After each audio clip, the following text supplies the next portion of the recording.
சங்கதின் சொந்தங்கள் அனைவருக்கும் வணக்கம். இது சங்கதின் இன்றைய முக்கிய செய்திகள். முதலில் தலைப்புச் செய்திகள். மே மாதம் முதல் எரிபொருள் விலை தாங்க முடியாத அளவு உயரும், அரசாங்கம் அதிரடி அறிவிப்பு. இலங்கை வரலாற்றில் அதிக சதவீதத்தில் உயர்ந்த எரிபொருள் விலை, பஸ் கட்டணங்கள் குறித்து வெளியான அறிவிப்பு. பேக்கரி பொருட்களின் விலை உயர்கிறதா, இன்று இறுதி முடிவு. மின்சார கட்டணம் உயர்கிறதா, அரசாங்கம் வெளியிட்ட முக்கிய தகவல். சங்கதரூடாக உங்கள் விளம்பரங்களை சரியான வாடிக்கையாளர்களிடம் கொண்டு சேர்க்கின்றோம். இன்றே இணையுங்கள். மின்னஞ்சல் முகவரி KATHIRSEN606 உங்களின் அடுத்த வெற்றிகரமான விளம்பர பயணத்தை இன்றே தொடங்குவோம். எரிபொருள் நெருக்கடியால் பாடசாலைகளுக்கு பூட்டு, வெளியான முக்கிய அறிவிப்பு. மட்டக்களப்பில் கிணற்றிலிருந்து உயிருடன் மீட்கப்பட்ட இளம் தாய், வாக்குமூலத்தில் வெளியான திடுக்கிடும் புதிய தகவல். உயிர்த்த ஞாயிறு தாக்குதல் ஆட்சியாளர்களுக்கு முன்னரே தெரியும், வெளியான அதிர்ச்சி தகவல். இதுபோன்ற செய்திகளை உடனுக்குடன் தெரிந்து கொள்ள செங்கதிர் சேனலை சப்ஸ்கிரைப் செய்து இணைந்திருங்கள். இனி விரிவான செய்திகள். மத்திய கிழக்கு பிராந்தியத்தில் தீவிரமடைந்து வரும் போர்ச்சூழல் காரணமாக எதிர்வரும் மே மாதம் 1ஆம் தேதி முதல் இலங்கையில் எரிபொருள் விலையை மக்களால் தாங்கிக் கொள்ள முடியாத அளவிற்கு அதிகரிக்க வேண்டிய நிலை ஏற்படும் என அமைச்சரவை பேச்சாளர் நலிந்த ஜெயதீச தெரிவித்துள்ளார். அரசாங்க தகவல் திணைக்களத்தில் நேற்று நடைபெற்ற ஊடகவியலாளர் சந்திப்பிலேயே அவர் இந்த அபாயகரமான எச்சரிக்கையை விடுத்துள்ளார். உலக சந்தையில் எரிபொருள் விலை உயர்வு மற்றும் போர்ச்சூழல் கப்பல்களுக்கான பாதுகாப்பு செலவுகள் அதிகரித்துள்ளமை இலங்கையின் எரிபொருள் விலையில் கடும் தாக்கத்தை ஏற்படுத்தியுள்ளது. தற்போதைய நெருக்கடியை கருத்தில் கொண்டு பொதுமக்கள் எரிபொருள் பயன்பாட்டை தாமாகவே முன்வந்து மட்டுப்படுத்திக் கொள்ள வேண்டும் என அமைச்சர் கோரிக்கை விடுத்துள்ளார். தற்போதைய விலை அதிகரிப்பிற்கு மத்தியிலும் 1 லிட்டர் டீசலுக்கு 100 ரூபாவும், பெட்ரோலுக்கு 20 ரூபாவும் அரசாங்கத்தினால் சலுகையாக வழங்கப்பட்டு வருவதாக அவர் சுட்டிக்காட்டினார்.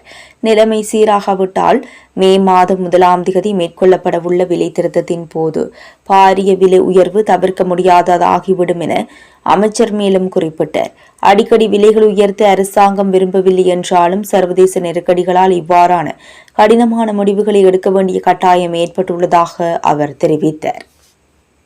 மட்டக்களப்பு கொக்கட்டிச்சோலை போலீஸ் பிரிவுக்குட்பட்ட நெல்லிக்காடு வயல் பிரதேசத்தில் பாலடைந்த கிணற்றிலிருந்து பெண்ணொருவர் உயிருடன் மீட்கப்பட்ட சம்பவம் தொடர்பாக 5 பேர் கைது செய்யப்பட்டுள்ளனர்.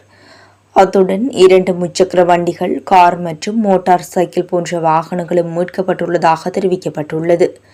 இது தொடர்பாக மேற்கொள்ளப்பட்ட விசாரணையில் கைது செய்யப்பட்டவர்கள் மட்டக்களப்பில் நடைபெற்ற பல்வேறு கொள்ளை சம்பவங்களுடனும் தொடர்பு கொண்டவர்கள் என போலீசார் தெரிவித்துள்ளனர். மட்டக்களப்பு கொக்கட்டிச்சோலை போலீஸ் பிரிவுக்குட்பட்ட நெல்லிக்காடு பகுதியில் நேற்று முன்தினம் பெண் ஒருவரும் மற்றும் ஒரு பெண்ணின் சடலமும் மீட்கப்பட்ட சம்பவம் தொடர்பில் விசாரணைகள் ஆரம்பிக்கப்பட்டுள்ளன. இதற்கமைய நெல்லிக்காடு கிணற்றிலிருந்து நீர் வெளியேற்றப்பட்டு சோதனை நடவடிக்கைகள் முன்னெடுக்கப்பட்டுள்ளன.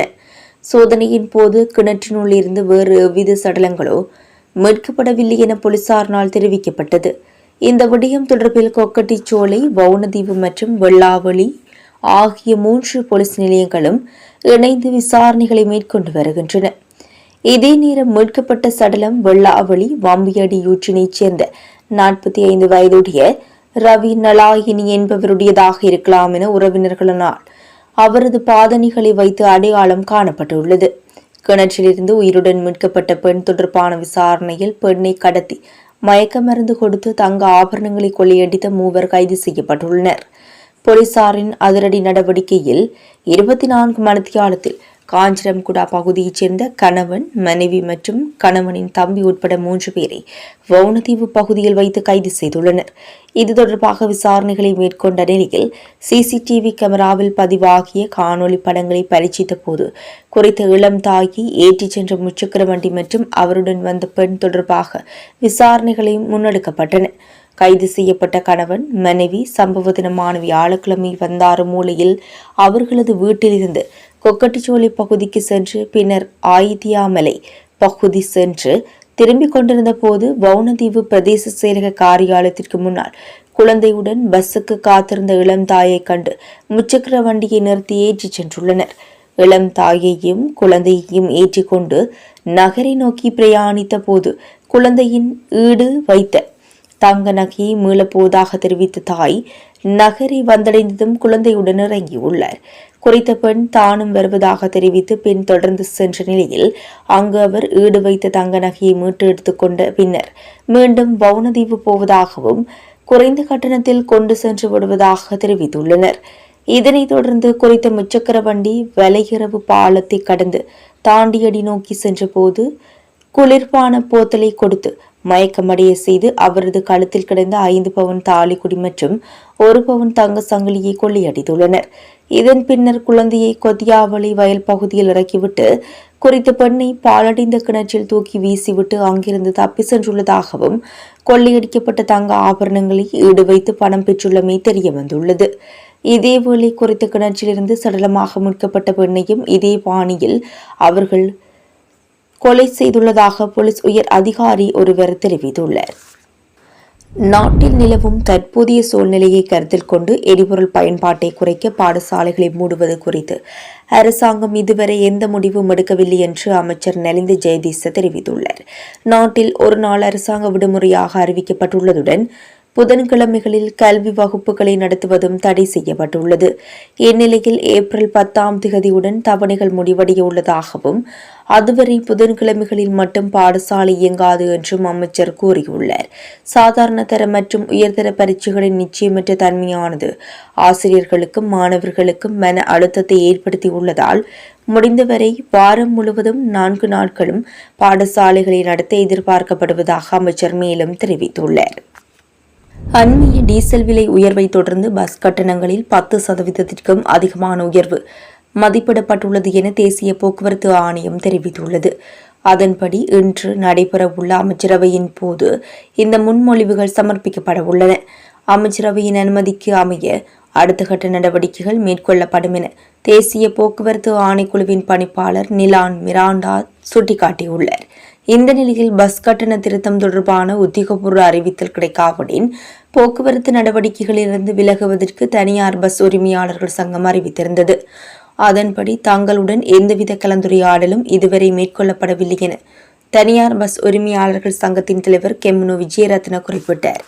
இந்த நிலையில் அமைச்சரவையின் அனுமதிக்கு அமைய பஸ் கட்டணங்கள் அறிவிக்கப்படும் வரை தனியார் பஸ் சேவையில் ஈடுபடாது எனவும் அவர் தெரிவித்துள்ளார். அதற்கமைய தனியார் பஸ்கள் சேவையிலிருந்து விலகியிருக்கும் எனவும் தனியார் பஸ் உரிமையாளர்கள் சங்கத்தின் தலைவர் கெம்முனு விஜயரத்ன சுட்டிக்காட்டியுள்ளார். எரிபொருள் விலை அதிகரிப்பினால் ஏற்பட்டுள்ள சவால்களை கருத்தில் கொண்டு பேக்கரி உற்பத்தி பொருட்களின் விலைகளை அதிகரிப்பது தொடர்பில் இன்று தீர்மானிக்கப்பட உள்ளதாக அகில இலங்கை பேக்கரி உரிமையாளர்கள் சங்கம் தெரிவித்துள்ளது. அண்மை காலமாக எரிபொருட்களின் விலைகள் சடுதியாக அதிகரித்துள்ளதால் வெதுப்பக தொழில்துறையை முன்னெடுத்துச் செல்வதில் பல்வேறு நெருக்கடிகள் ஏற்பட்டுள்ளதாக சங்கத்தின் தலைவர் NK ஜெயவர்தன சுட்டிக்காட்டியுள்ளார். இதுகுறித்து ஆராய்வதற்காக இன்று விசேட கலந்துரையாடல் ஒன்று இடம்பெறவுள்ளது. இந்த கலந்துரையாடலை தொடர்ந்து பான் உள்ளிட்ட அனைத்து பேக்கரி உற்பத்தி பொருட்களினதும் திருத்தப்பட்ட புதிய விலைகள் உத்தியோகபூர்வமாக அறிவிக்கப்பட உள்ளன. மின்சார கட்டண அதிகரிப்பு தொடர்பான இறுதி தீர்மானம் எதிர்வரும் ஏப்ரல் 1ஆம் தேதி எடுக்கப்படும் என அமைச்சர் நலிந்த ஜெயதீச தெரிவித்துள்ளார். உலக சந்தை நிலவரங்களை கருத்தில் கொண்டு மின்சார கட்டணத்தை அதிகரிக்க அரசாங்கம் எதிர்பார்க்கவில்லை எனவும் அவர் இதன்போது கூறியுள்ளார். கடந்த டிசம்பர் மற்றும் ஜனவரி மாத நிலவரங்களை கருத்தில் கொண்டு மின்சார கட்டணத்தை 13% அதிகரிக்க இலங்கை மின்சார சபை முன்மொழிந்துள்ளது.